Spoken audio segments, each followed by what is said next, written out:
Oke.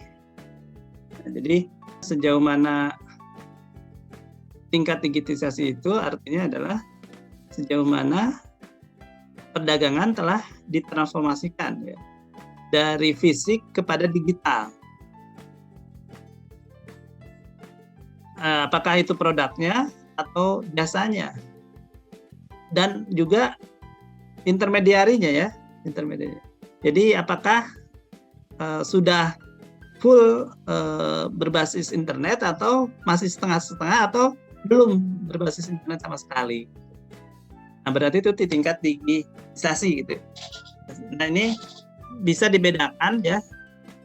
Pertama ke dalam secara umum dulu ya. Berdasarkan tingkat digitalisasi ini ke dalam 3 ini kategori lah ya. Yang pertama brick and mortar. Nah, brick and mortar ini masih full belum internet gitu ya, belum e-commerce, purely physical organization ya. Jadi kayak pedagang pasar tradisional gitu ya. Ya ini ngambilnya kepada perusahaan, istilah kita perusahaan bangunan lah ya, brick and mortar gitu ya. Brick itu kan bata dan semen ya. Di perusahaan bangunan itu kan jarang yang bisa online ya. Orang kan harus melihat ya barangnya gitu ya. Kalau lihat lewat online mungkin tidak puas ya. Nah, makanya ini yang paling susah mungkin di digitalisasi ya. Sehingga ini menjadi nama kategori ya, tingkat digitalisasi. Jadi yang betul-betul masih jualan bata dan semen itu dianggap sebagai masih sangat jauh ya, masih full fisik ya tingkat digitalisasinya. Yang kedua yang sudah pure, sudah keseluruhannya berbasis internet. All dimension of the organizations are digital and they engage in pure electronic commerce only ya. Sudah tidak ada lagi toko fisiknya gitu. Kalau toko material tadi saya mau bilang toko material, toko bahan bangunan ya. Itu kan pada umumnya masih dekat dengan tempat tinggal ya, di daerah-daerah pemukiman ya, banyak penduduk ya, ada pasti banyak toko material kan. Masih susah digantikan toko material itu kan. Nah, yang sepenuhnya bisa internet sebetulnya mungkin harusnya bisa juga kalau mau konsisten ya, pakai istilah toko juga, toko apa yang full internet. Apa ya? Ada yang punya contoh? Netflix gitu ya paling ya, Netflix, Google gitu kan, jualan itu Amazon ya, apalagi ya itu kan pure ya ini ya, yang sifatnya memang multinasional ini ya, global ya. Apa? Alibaba Pak. Alibaba itu bukan sama seperti Amazon ya? Iya ya, oh iya Alibaba ya, betul Alibaba, tapi dia punya juga yang fintechnya Alipay ya, Alipay. Nah itu bahkan sekarang mungkin sudah nggak cukup lagi disebut virtual ya. Virtual organization ini kan sekarang definisinya di sini all dimension of the organization are digital, and sudah masuk definisinya. Jadi di sini kalau menurut saya sih definisinya itu, atau waktu dia bikin definisi ya, dia belum terbayang bahwa nanti alat tukarnya juga sudah pakai elektronik currency juga gitu ya, elektronik currency ya. Kalau dulu kan belum begitu banyak elektronik currency ya, waktu sekarang sudah macam-macam ya, yang dinamakan elektronik currency ini modelnya disebut fintech ya, financial technology. Tapi dia fintech ini memang mungkin sudah agak berbeda dengan sekedar menginternetkan mata uang gitu ya, karena dia sudah masuk ke bisnis yang berbeda ya, yaitu bisnis bank ya. Bisnis bank itu macam-macam permasalahannya kan, menyaingi bank lah gitu ya. Fintech itu finance-nya itu sebetulnya arahnya ke bank gitu ya. Jadi bank yang berbasis teknologi gitu ya. Kalau yang sekarang bank itu masih basis tradisional ya, ada kantornya gitu ya. Nah, itu sekarang banknya berbasis tradisional. Nah, apakah electronic money ya, e-money ini masuk dalam fintech ya? Itu menurut saya instrumen ya dari fintech itu. Nah, berikutnya click and mortar. Nah, ini click and mortar ini yang pertengahan ya. Jadi kliknya itu dia ke virtual ya, mortarnya itu dia ke brick and mortar gitu. Jadi sebagian diklik, sebagian didatangi secara fisik gitu ya. Organization that are partial electronic e-commerce combining both virtual and physical dimension. Nah, tapi ini kan sebetulnya pengkategorian saja secara kasar lah ya, secara kasar. Tapi sebetulnya yang lebih tepat kita bisa gambarkannya bukan dalam 3 kategori ini, ya. Tapi bahwa tingkat digitisasi dari e-commerce atau e-business ini adalah merupakan suatu spektrum, ya, suatu spektrum dari. Nah, ini saya pernah baca di e-learning ya. E-learning itu katanya merupakan suatu spektrum dari full online dengan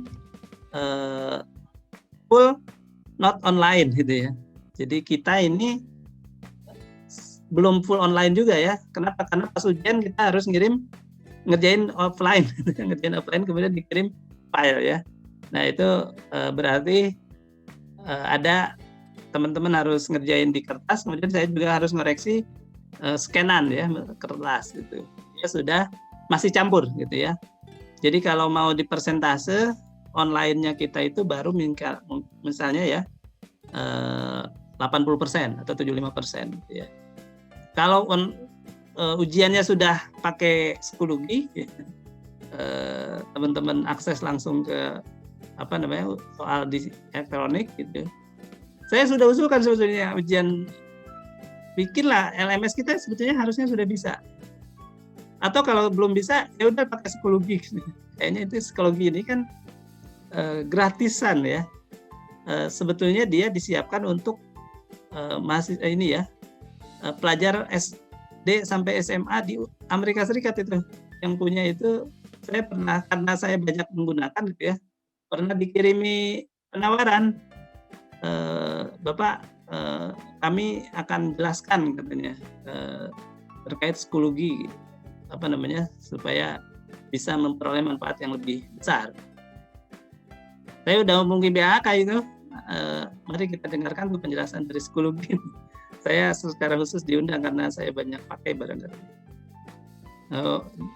BAK udah ini, terus saya diminta data kan saya kirimkan data itu ya, kampus PKN STAN itu ya, mahasiswa berapa.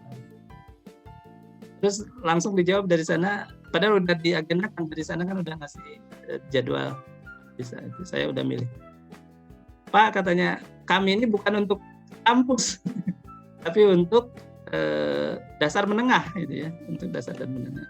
Saya cek memang saya masuk ke beberapa sekolah di Amerika Serikat, ya mereka nyebutin pakai Schoology ya, pakai Schoology. Tapi memang lebih ekstensif daripada sekedar yang kita gunakan ya. Nah, untungnya mereka tidak menutup gitu ya, yang tidak dipakai oleh yang tidak menggunakan bahan-bahan dari mereka. Kita bisa juga menggunakan platformnya gitu ya, asal kita nyiapin sendiri bahan-bahan kita.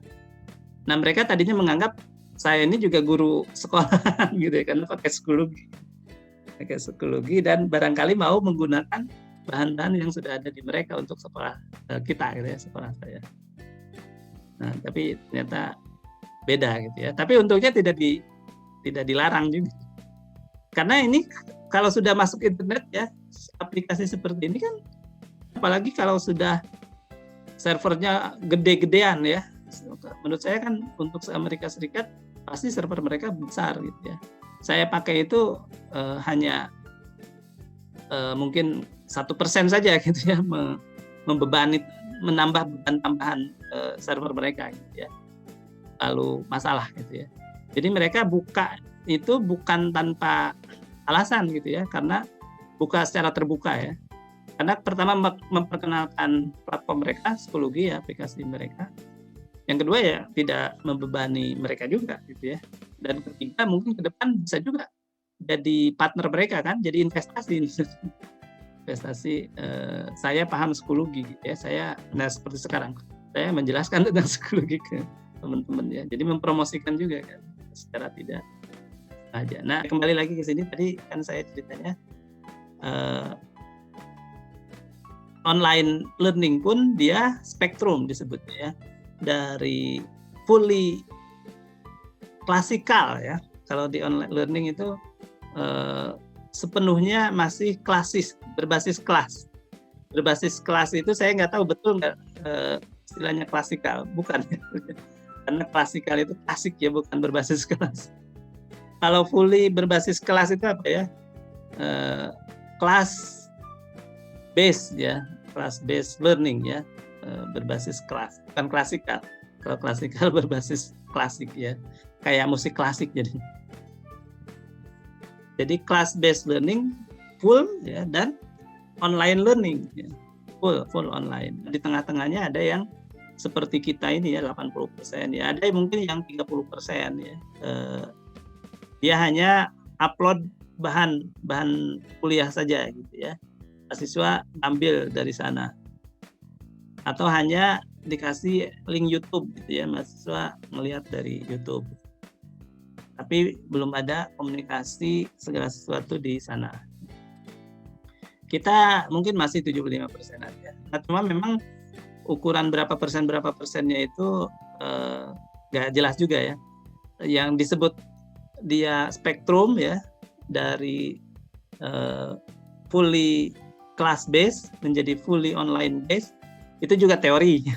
Karena kalau betul-betul spektrum ya kan berarti harus bisa dijelaskan ya. 10% di mana, 20% di mana, 30% di mana. Nah, sekarang kan kita juga belum bisa menjelaskan tingkat-tingkat itu. Jadi ya tidak masalah juga kita pendekatannya berdasarkan kategori ini, brick and mortar, virtual, click and mortar, atau tadi seperti online learning disebutnya spektrum antara 0% sampai 100% online. Nah, berikutnya ini juga membawa kepada types of e-commerce ya, type of e-commerce. Atau sebetulnya tidak terkait dengan digitalisasi sih mungkin ya. Ini terkait dengan jenisnya ya. Jenis e-commerce itu bagaimana?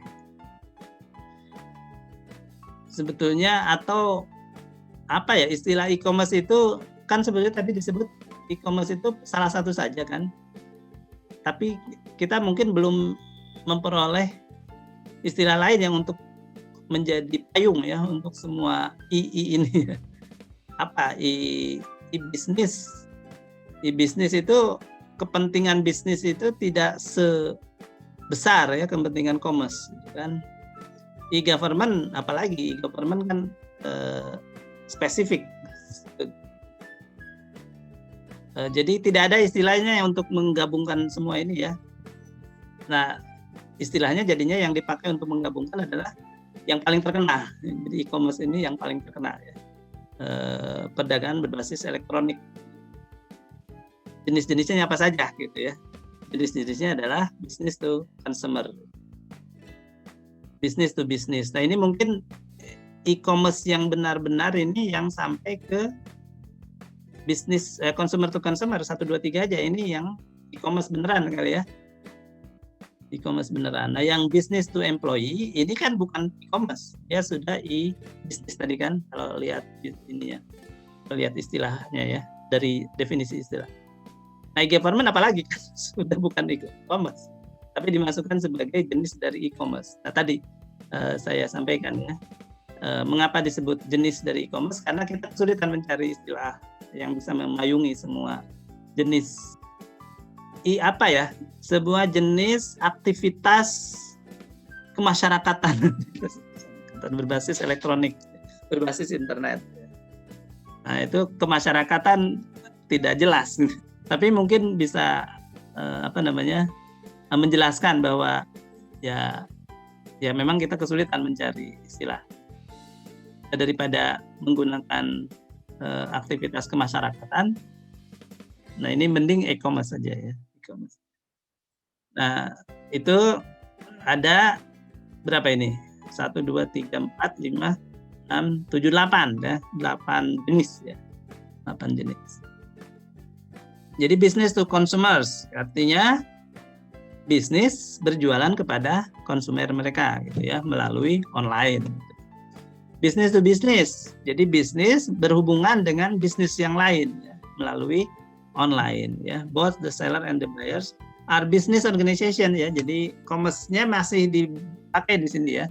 Untuk business to consumer, business to business penjelasannya masih pakai commerce ya. Consumer to consumers, ya. Individual sell product or service to other individual. Ya. Jadi kalau business to consumer, e-commerce-nya dari bisnis kepada individu, gitu ya. Kalau bisnis ke bisnis, e-commerce-nya, gitu ya, masih kita bisa sebut e-commerce di sini ya. Dari bisnis kepada bisnis yang lain, gitu ya. Kalau consumer, e-commerce-nya antara individu satu dengan individu yang lain. Nah, kalau ini business to employee, dia definisinya sudah tidak bisa menggunakan e-commerce ya, tapi dia definisikannya di luar e-commerce ya. An organization use e-commerce, nah ini sebetulnya menurut saya kurang pas ya. Use internet internally to provide information and service to its employee, atau use internet to manage their business ya, to employee kan ya, kepada employee. Nah, yang lain ya, kalau tadi bisnis yang di sini e-business itu kan yang ada di, nah electronic business ini kan ada servicing customer, collaborating with business partners. Ini kan business to customers ya, yang ini business to business kan ya. Nah, yang belum ada sudah ada semua ya di bisnis ini. Collaborating with business partners ini, nah jadi yang kedua yang business to business, yang business to business ini tidak hanya e-commerce berarti sebetulnya kan ya, tapi juga termasuk e-business. Ya. Bisnis itu tadi ya memberikan purna jual, layanan purna jual dan lain-lainnya. Mobile commerce ya, mobile commerce ini melalui wireless ya, wireless information. Social commerce, delivery of electronic customer activity and transaction through social computing. Nah, ini nanti ada pembahasan lagi ya mobile commerce dan social commerce ini ya, di bab khusus lagi. Nah, ini 257 sudah ya. Kita masih ada subbab berikutnya ya. Nah, ini kan menarik juga nih sebetulnya yang ini. Nah, ini nih ya, mungkin yang saya tambahkan saja sedikit lagi.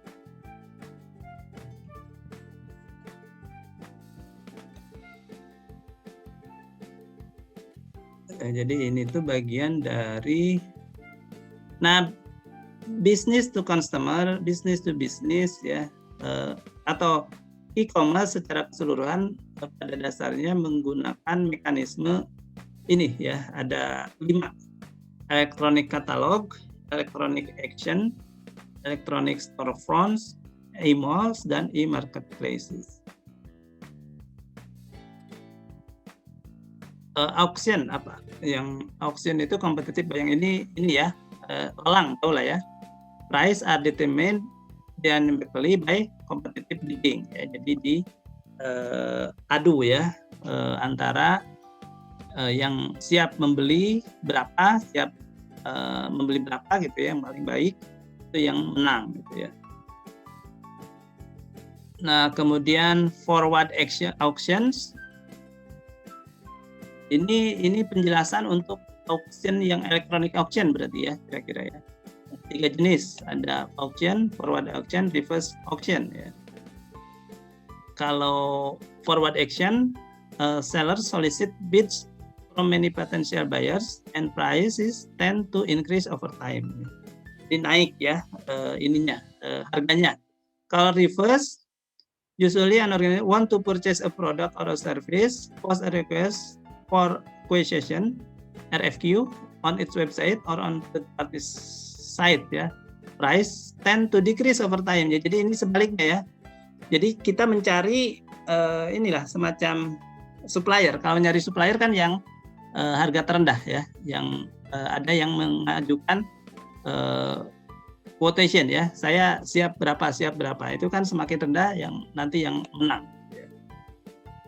Nah, auctionnya secara umum tadi dicari sesuai kesiapan. Nah, yang berikutnya electronic storefront, electronic mall, electronic marketplace. Saya kira dari istilahnya sudah dapatlah maknanya.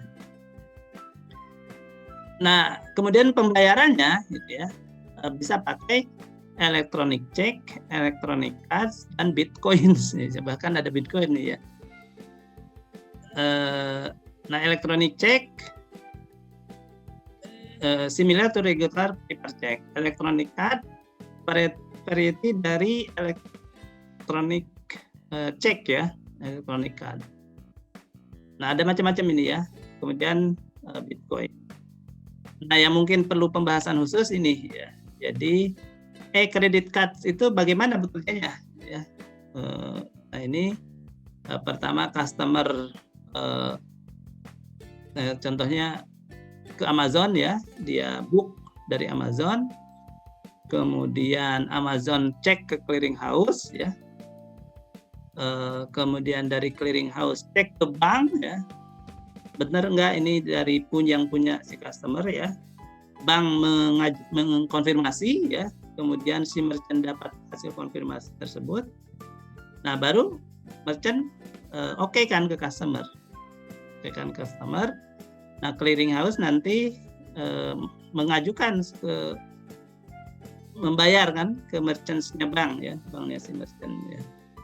Ini nanti diambil oleh merchant ya, dibukukan. Ya.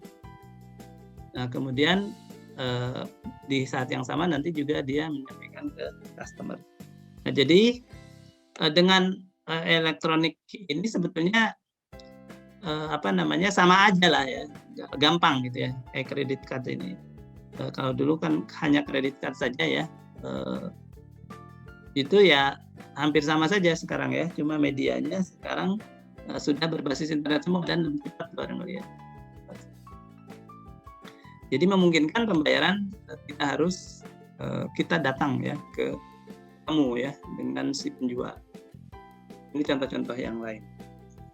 Nah, itu saja mungkin ya yang bisa saya sampaikan. Kayaknya sih bagian utama dari bab 7 ini sudah tersampaikan.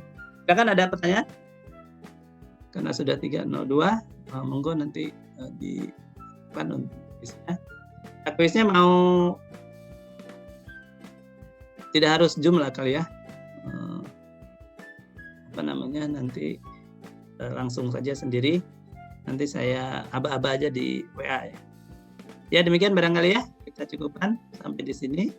Selamat ujian. Terima kasih. Assalamualaikum warahmatullahi wabarakatuh.